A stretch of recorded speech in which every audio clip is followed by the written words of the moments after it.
The U.S. National Park Service has been celebrating its 100th anniversary in 2016. Woodrow Wilson, America's 28th president, established the National Park Service in 1916 to protect the wild and wonderful landscapes in the United States. But it is an earlier leader who is considered the father of America's national parks. In 1906, Theodore Roosevelt, America's 26th president, signed the American Antiquities Act. The law permitted him and future presidents to take immediate action to protect important cultural or natural resources. The Antiquities Act led to the creation of many of the 413 sites within the National Park Service today.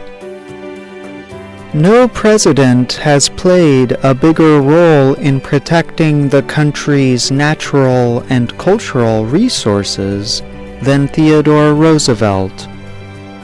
During his time in office, he established 5 new national parks and 18 national monuments. In all, he protected over 93 million hectares of public land. He became known as the conservationist president. Roosevelt's concern for the land and environment came from the time he spent in the Dakota Territory, beginning in the 1880s. The area where he traveled is now the state of North Dakota. Today, you will find a national park there named in his honor.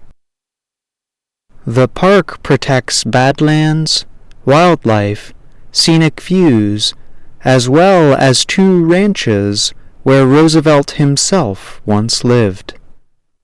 Welcome to Theodore Roosevelt National Park. Theodore Roosevelt came to Dakota Territory in September 1883. He was a young married man from New York, where his political career was just beginning. He came to Dakota in hopes of hunting huge animals called bison. He also had a great interest in the Western frontier lifestyle. Roosevelt soon developed an interest in raising cattle. Cattle ranching in Dakota was a big business in the 1880s. Cattle fed on the land's healthful grasses. He and a partner entered the business. Roosevelt invested $14,000 to build the Maltese Cross Ranch. Roosevelt returned to New York while workers constructed the ranch. He resumed his political duties in Albany, the state capital. But in early 1884, he experienced 2 great personal losses. His mother and wife died of illnesses on the same day, February 14th. Roosevelt described the pain and loss in his diary with only one sentence: "The light has gone out of my life." Roosevelt again headed west in the summer of 1884. He sought to escape the reminders of his recent losses. He arrived at his newly built Maltese Cross Ranch.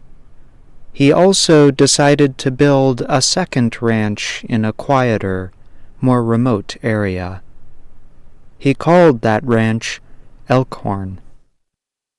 Roosevelt traveled between New York and Dakota working both as a state lawmaker and a cattle rancher.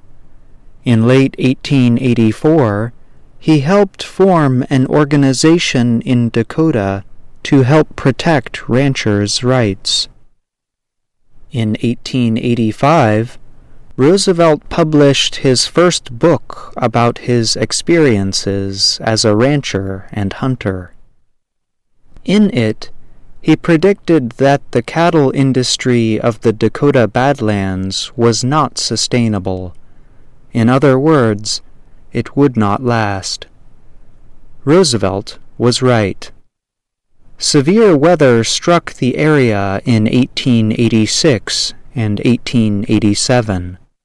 In the winter, a terrible freeze killed many cattle. The animals that survived the cold soon starved.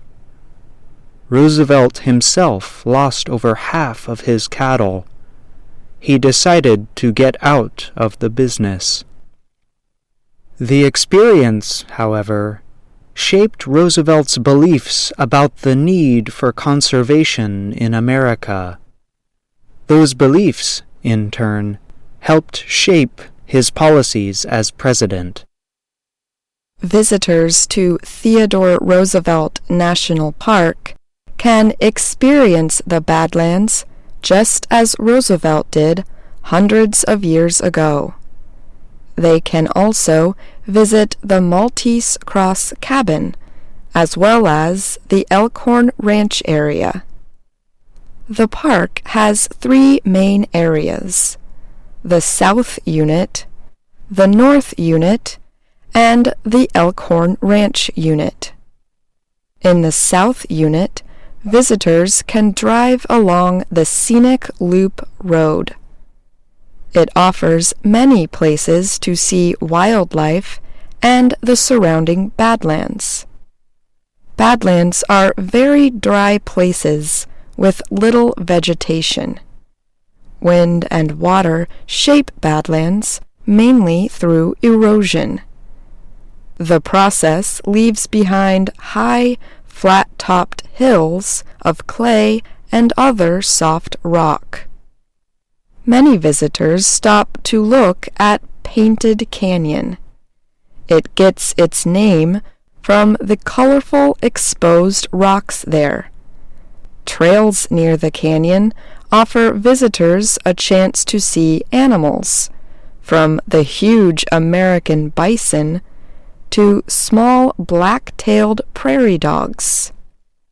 These animals are not really dogs, they are rodents. Roosevelt described prairie dogs as the most noisy and inquisitive animals imaginable. The North Unit also offers several hiking trails. Some paths are short and easy. Others may take 2 days to complete. The Achenbach Trail is a 28-kilometer-long path. It crosses the Little Missouri River and takes visitors into the heart of the Theodore Roosevelt Wilderness. The third area of the park is the Elkhorn Ranch Unit. This is what Roosevelt described as his home ranch. He wrote of the ranch in this way: "My home ranch house stands on the river brink. From the low, long veranda, shaded by leafy cottonwoods, one looks across sandbars and shallows to a strip of meadowland, behind which rises a line of sheer cliffs and grassy plateaus." Today, the Elkhorn Cabin itself no longer stands. Visitors will find only stone rocks where the cabin once was. The area that surrounds Elkhorn, however, is among the most beautiful, wild, and quiet places in the Badlands of North Dakota. It is this peace and beauty that appealed to Roosevelt after the deaths of his mother and wife. But the Dakota Badlands did more than just help Roosevelt overcome his pain. They helped shape the kind of president he would later become. In the words of Roosevelt himself, "I would not have been president had it not been for my experience in North Dakota."